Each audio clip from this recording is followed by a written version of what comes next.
Olá, boa noite, canal de História de Santa Cruz do professor Sivaldo. Já tive a oportunidade de fazer duas apresentações sobre a presença de Getúlio Vargas em Santa Cruz. Uma delas eu fiz uma fotobiografia do Getúlio Vargas. Aproveitei uma série de fotos obtidas no Arquivo Nacional, Biblioteca Nacional e Fundação Getúlio Vargas, e também algumas publicações de jornais, e fiz uma postagem, uma apresentação sobre a fotobiografia. E na outra foi sobre as citações que o Getúlio faz sobre Santa Cruz no diário. Getúlio Vargas escreveu seu diário durante um longo período, assim que começa a Revolução de 30, já em novembro de 1930, o primeiro dia da Revolução, ele começa a anotar, faz umas anotações, vai escrevendo num caderninho preto, caderninho de capa preta, aqueles caderninhos que tinha antigamente.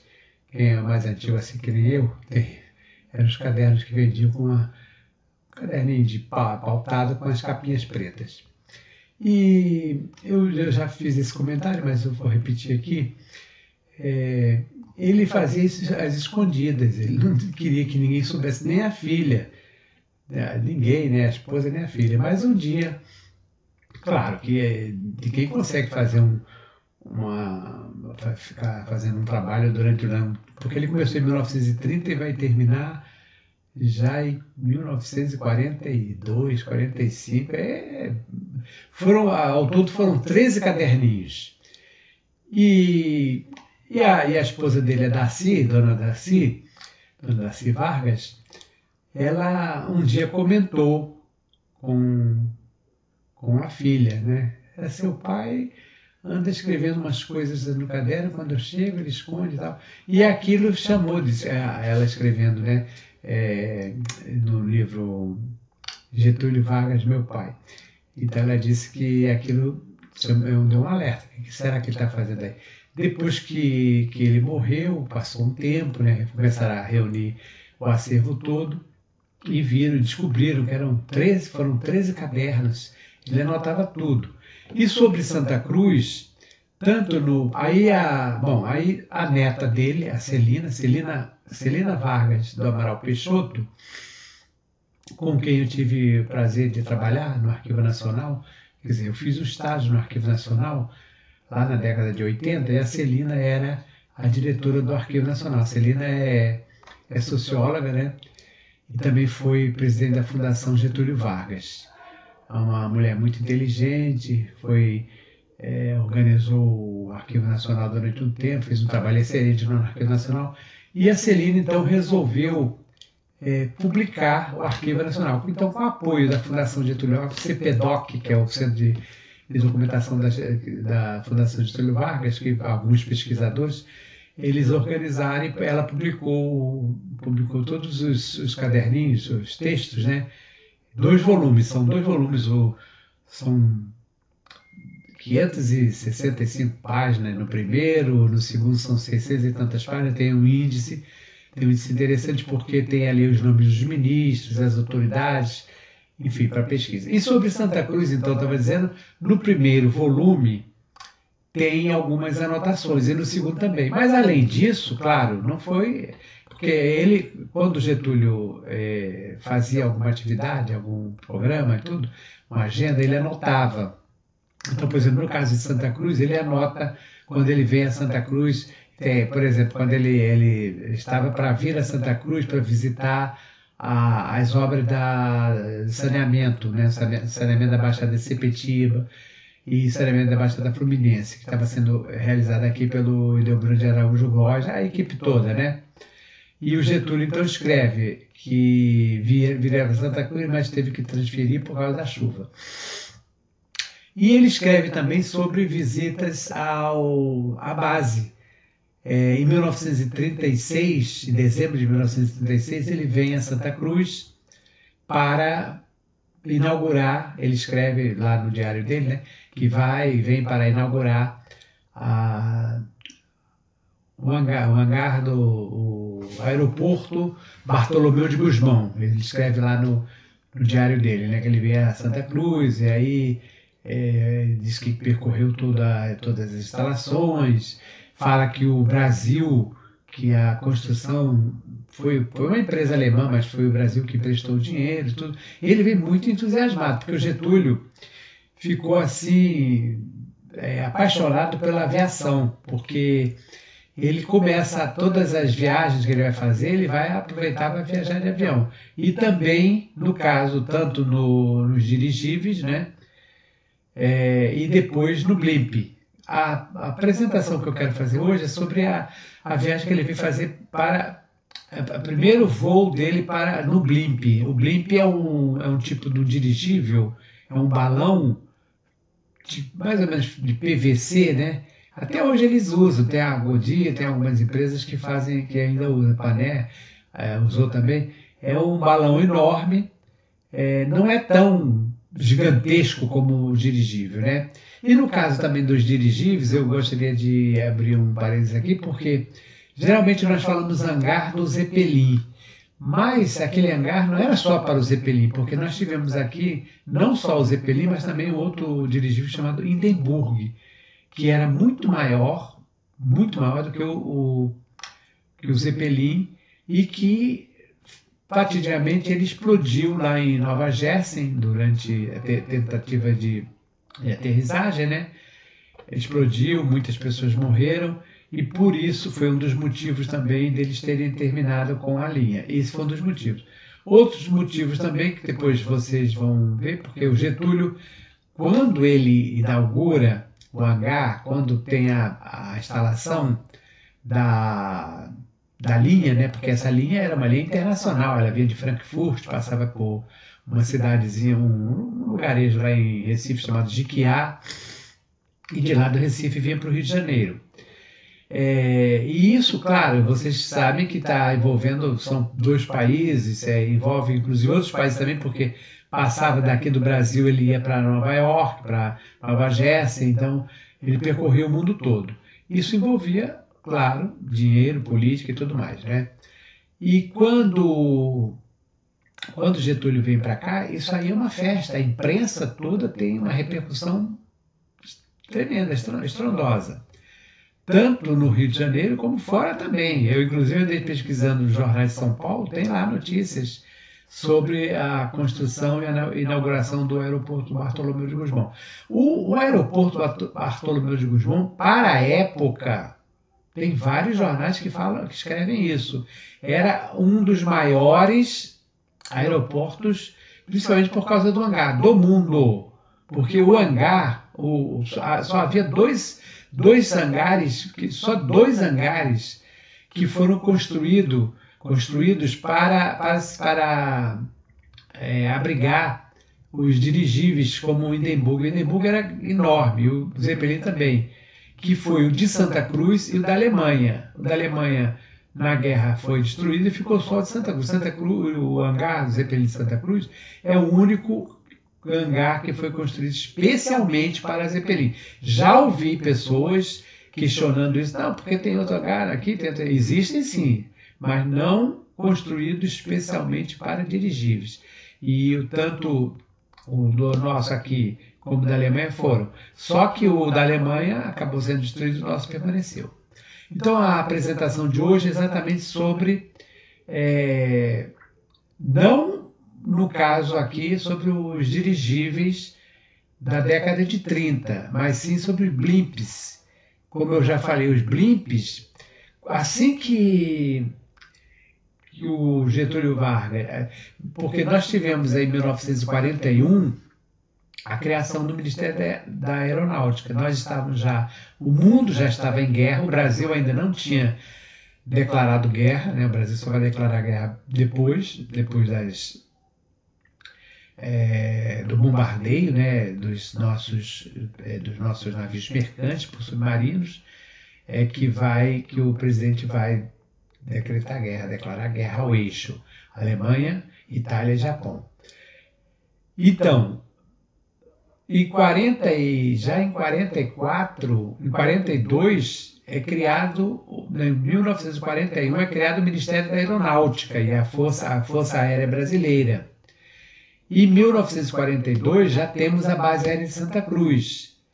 E nesse momento o Brasil já não está mais aliado com a Alemanha, porque havia no Brasil, na década de 30, já falei isso aqui, um grupo de militares, por exemplo, o Zenob da Costa, o Góes, o próprio Dutra, que tinha uma queda, eram chamados germanófilos, que tinham uma queda pela Alemanha, e defendiam, inclusive, que o Brasil tivesse uma aliança com a Alemanha. Só que o Brasil acabou ficando do lado dos Estados Unidos, e aí nós vamos ter, então, o cancelamento do contrato que havia com a empresa alemã. E nesse cancelamento, automaticamente também o Brasil vai ficar aliado com os Estados Unidos. Nós vamos passar a ter uma influência muito grande dos Estados Unidos, porque nós vamos, inclusive, receber aqui no Brasil diversas unidades militares americanas, e inclusive Santa Cruz.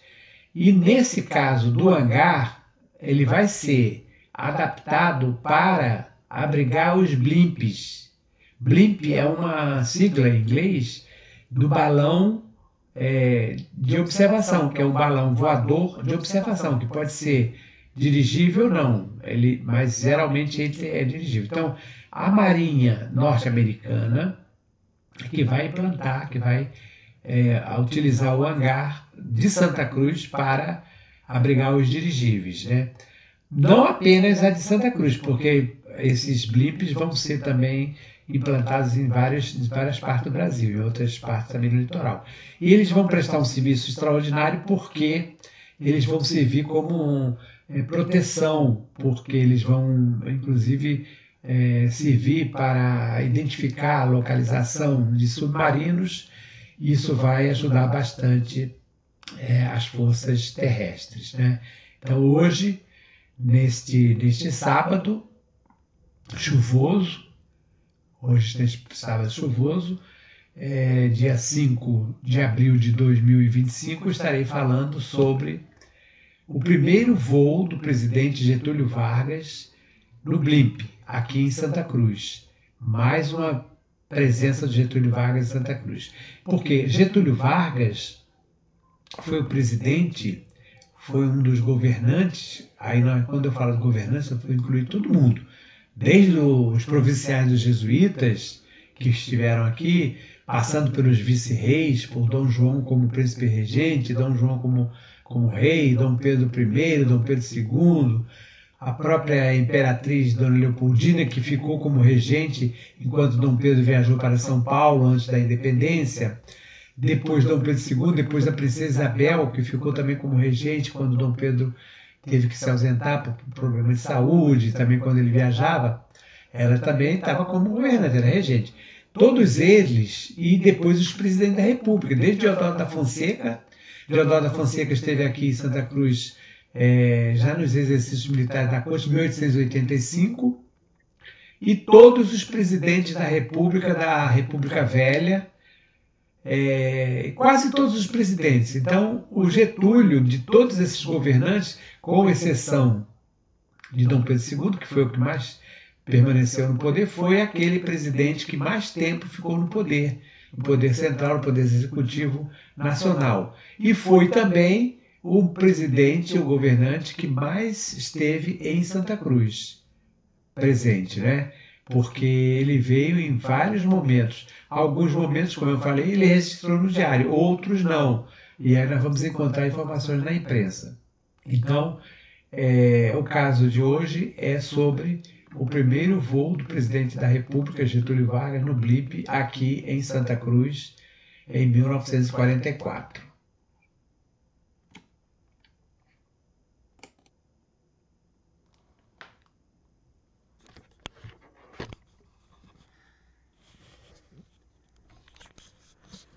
Getúlio Vargas em Santa Cruz. O primeiro voo do presidente Vargas num blimp.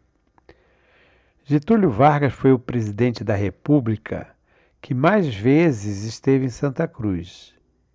Até porque foi ele que por mais tempo governou o Brasil, permanecendo no Poder Executivo Nacional por 14 anos, 11 meses e 26 dias, ou 5.474 dias seguidos. E posteriormente mais 3 anos, 6 meses e 23 dias, ou 1.301 dias seguidos, totalizando 18 anos, 6 meses e 19 dias, ou 6.775 dias como líder do Poder Executivo. Só recapitulando aqui, que Getúlio ele toma posse do Poder Executivo a partir da Revolução de 1930, que acontece em novembro. E ele permanece no poder como chefe do Poder Executivo. Ele não era presidente da República no início. O título que ele tinha era chefe do Poder Executivo, até porque não havia Congresso, isso só vai acontecer em 1934, porque tem a Revolução de 1932 de São Paulo, a Revolta Constitucionalista, a Revolução Constitucionalista, que os paulistas queriam uma Constituição. Então, em 1934 tem eleição, o Getúlio é eleito presidente da República, democraticamente, aí sim, aí ele passa a ser presidente democraticamente, ele passa a ser presidente da República. E o Getúlio deveria permanecer até 1938 como presidente normalmente. Só que quando chega em 1935, tem um movimento chamado Intentona Comunista, que é a tentativa de alguns comunistas, principalmente liderados por Luiz Carlos Prestes e outros, que vão tentar tomar o poder, mas isso vai ser um movimento malogrado, não vai ter sucesso nenhum. E alguns militares aproveitam a oportunidade, alguns militares, claro, com a aquiescência, com o conhecimento do Getúlio, e aparece um plano chamado Plano Cohen, dizendo que os comunistas estavam querendo invadir o Brasil e não sei mais o que, essa coisa toda. E conclusão, o Getúlio vai decretar o Estado Novo, ou seja, vai decretar a ditadura em 1937. Então ele deveria ficar até 1938 como presidente eleito. Ele passa, a partir de 1937, a ficar como ditador. Então aí ele já vai governar sem ter preocupação nenhuma com o Congresso, nem com o Legislativo, porque ele vai ser o ditador. E vai permanecer como ditador até 1945, porque quando chega a Segunda Guerra Mundial, né, o Brasil vai participar, e aí o grupo já tem uma noção mais de que não tem mais como ele continuar no poder. Então ele sai. Por isso que ele fica esse tempo todo. Mas então hoje Getúlio Vargas em Santa Cruz, o primeiro voo do presidente Vargas num blimp. Canal de História do professor Simvaldo, hoje sábado, dia 5 de abril de 2025. Primeiro voo do presidente Vargas num blimp. Aqui tem uma foto da Agência Nacional, do Arquivo Nacional, mostrando o Getúlio todo sorridente, exatamente sentado num blimp, porque quando ele chega a Santa Cruz, ele é recepcionado pelo grupo dos militares, uns comandantes da Marinha, porque a base aérea de Santa Cruz já estava funcionando aqui, mas estava ocupada pela Marinha norte-americana. Então ele é recepcionado por esses militares e vai ser convidado por um deles, né, que era o comandante da aeronave, do blimp, né, para fazer um voo. E ele vai com muita simpatia, porque o Getúlio era uma pessoa muito simpática, né? Ele chegava nos locais, cumprimentava todo mundo. As pessoas que conheceram o Getúlio pessoalmente dizem que ele era muito simpático, muito sorridente. Claro que tinha aqueles momentos que não dava para ser simpático, mas em geral ele era bastante receptivo e simpático. De modo geral, tanto os memorialistas, historiadores, jornalistas, intelectualidade Brasileira confirmam que Getúlio Vargas manjava simpatia, sempre sorridente, atencioso, cativava de imediato seus interlocutores. No sábado, dia 8 de julho de 1944, quando Getúlio retorna a Santa Cruz, desembarcando na aeronave da Força Aérea Brasileira, na pista ao lado do hangar do Zeppelin, o presidente cumprimenta cordialmente a todos que o esperavam. Ele vem neste aviãozinho aqui, né, que foi um modelo usado pelos presidentes exclusivamente. Essa foto ela é do Museu Aeroespacial. Então, Getúlio Vargas foi o primeiro presidente a usar essa aeronave. Vem pela Força Aérea Brasileira e em todas as missões de transporte, de 1941 até 1968. O exemplar em exposição voou com a matrícula da FAB 2006 até 1968, quando foi desativado, sendo entregue ao Museu Aeroespacial em 1979. Então, ele atualmente está lá no Museu Aeroespacial, ali no Campos dos Afonsos. Muitas mudanças tinham acontecido no Brasil, em Santa Cruz, desde que Getúlio Vargas esteve pela primeira vez para a inauguração do aeroporto Bartolomeu de Gusmão. O Brasil tinha declarado guerra ao eixo, Alemanha, Itália e Japão. O contrato com a firma alemã responsável pela instalação do hangar e manutenção da linha aérea em funcionamento tinha sido anulado. E o gigantesco dirigível Hindenburg, maior que o Zeppelin, tinha sido destruído por explosão ao tentar aterrissagem na pista de pouso de Nova Jersey, Estados Unidos, em 6 de maio de 1937. Aqui é uma foto do Correio da Manhã, aqui tirada em Santa Cruz, mostrando o Hindenburg entrando no hangar. Vejam que aqui à direita tem a linha do ramal ferroviário, porque tinha como eu falei, tinha um ramal ferroviário, tinha uma estaçãozinha, né? E o Hindenburg praticamente não é falado. Quando nós falamos assim, hangar do Zeppelin, mas lembrando que o Hindenburg também foi o outro dirigível que veio a Santa Cruz em vários momentos. Em 20 de janeiro de 1941, um ano e 6 meses antes da declaração da guerra ao eixo, foi criado o Ministério da Aeronáutica, com a assinatura do presidente Getúlio Vargas, que unificou as aviações naval e militar e a infraestrutura aeronáutica existente até então.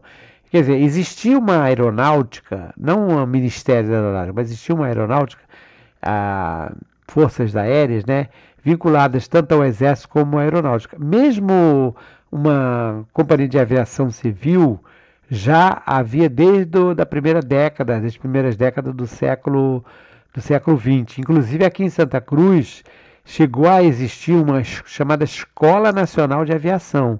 Claro que era uma escolazinha bem simples, bem rudimentar, qualquer hora dessa estaria fazendo uma apresentação, mas chegou a funcionar com aqueles aviões bem de madeira, uma coisa bem simples, né?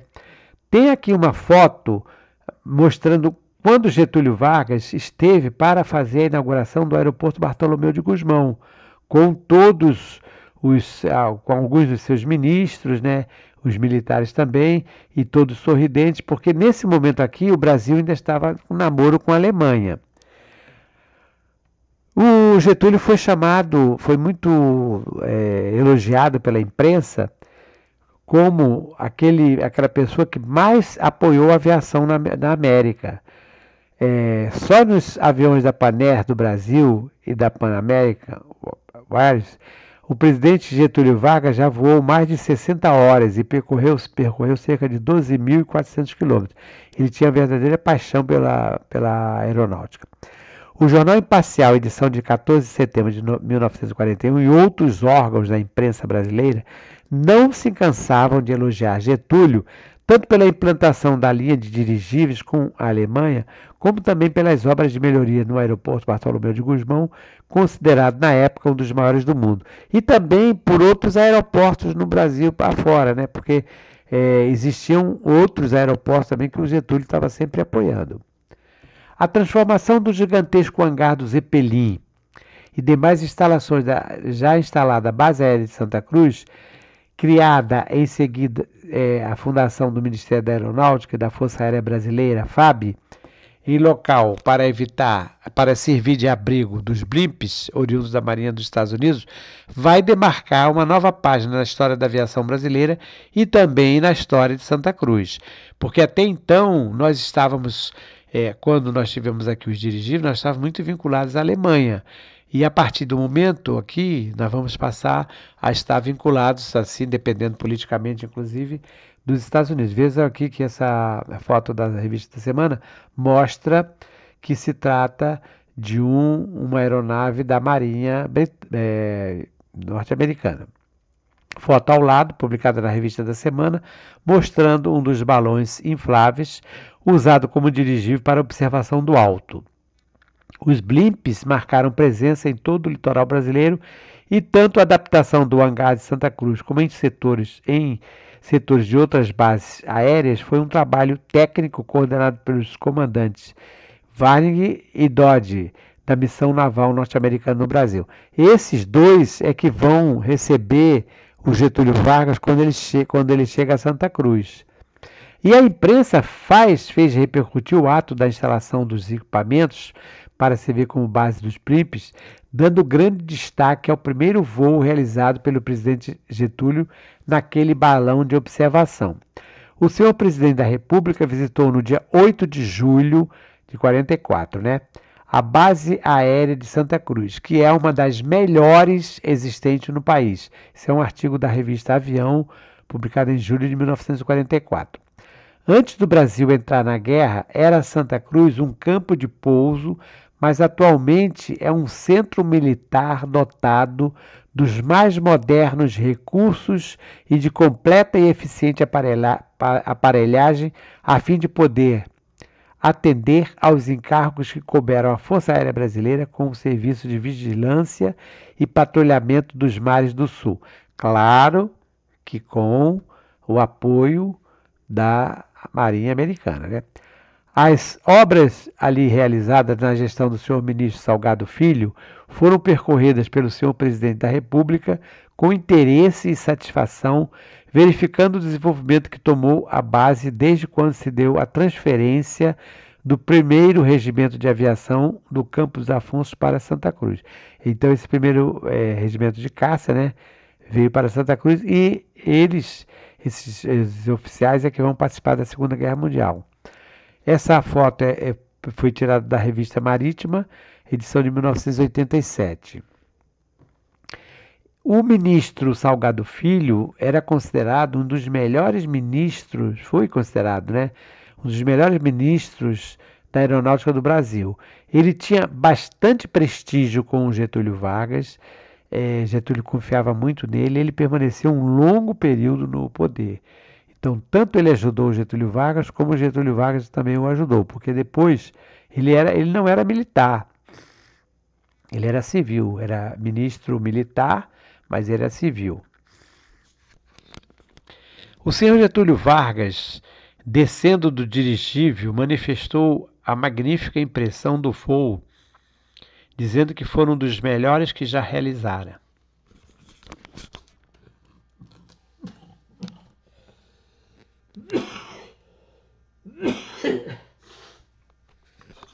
Isso também é daquela revista Avião, julho de 1944. Iniciando sua visita, o senhor presidente da República passou em revista a oficialidade que ali serve, encontrando-se entre os presentes vários paraguaios que realizam diversos cursos no Brasil. Isso sempre foi muito comum, alguns militares de outros países participarem de cursos aqui nas Forças Armadas, Uma companhia de guarda formada ao longo da pista prestou as continências do estilo. No jipe conduzido pelo coronel Francisco Corrêa de Melo e acompanhado pelos senhores ministros Salgado Filho, Major Brigadeiro Trompovski, Brigadeiro Duncan e comandante Abelardo Mata, o chefe de Estado percorreu detidamente as instalações da base, desde as casas dos oficiais inferiores ao gabinete do comando, oficinas e hangares. As dependências ocupadas pela aviação naval dos Estados Unidos, sob o comando do comandante Varig, foram também visitadas pelo senhor presidente da República.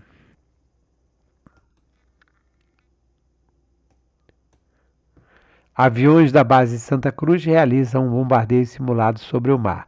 Então são os blimps, né, que também serviam para fazer esses bombardeios. O dirigível, que é empregado principalmente no serviço de patrulhamento, ganhou altura. Isso no dia que o Getúlio Vargas veio aqui, ele já embarcado no avião, né? Fora da Barra, em pleno mar, assistiu a exercício de bombardeio. Munido de um binóculo e sentado no lugar do bombardeador, pôde Sua Excelência observar perfeitamente a eficiência dos exercícios, que consistiram no seguinte: uma esquadrilha de aparelhos Vulter-Vigança lançou em determinado ponto do mar uma bomba de fumaça. A fumaça se distende e desce até a superfície do mar, semelhando então a silhueta de um submarino. A esquadrilha manobra em voo de piquet e ataca o objetivo. As bombas foram jogadas com precisão em todo o espaço ocupado pela fumaça. Nenhuma caiu longe do alvo. Comandava a esquadrilha o major Hernani Adman e dela faziam parte os capitães aviadores Vito Cardoso e Fábio Sintra e os tenentes aviadores Nilo Custer, Francisco Bach, Florentin Ovando, esses dois últimos do exército paraguaio.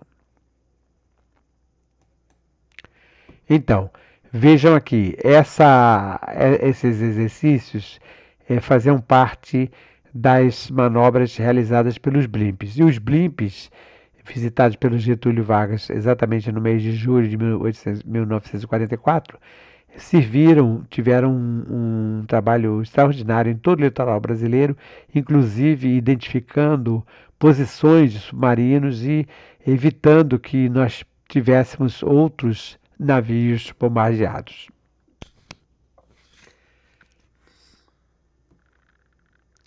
Assim, uma pequena contribuição sobre a presença de Getúlio Vargas em Santa Cruz no seu primeiro voo do blimp. Um abraço a todos e até uma próxima oportunidade. Aqui é o canal de História de Santa Cruz, do professor Simvaldo. Hoje, sábado, 5 de abril de 2025. Um bom final de semana para todos e até uma próxima oportunidade.